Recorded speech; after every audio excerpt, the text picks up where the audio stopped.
si Lee Seung-gi ang endorser. Also. So, madalas kami magkita, iba din Korea, kikita kami. Siya ang bida ng Vagabond.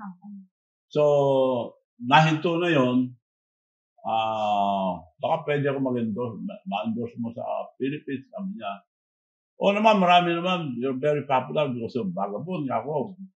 So, kausap ko yung mga writers, producers, ginagawa ngayon yung storya yung second part.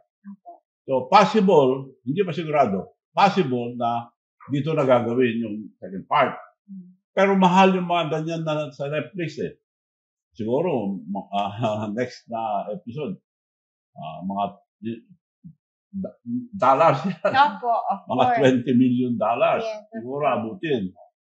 So, makakatulong ako, pero hindi naman. Kasi nag-invest na ako yung Miss Universe, $20 million din yun. Para sa ating bansa.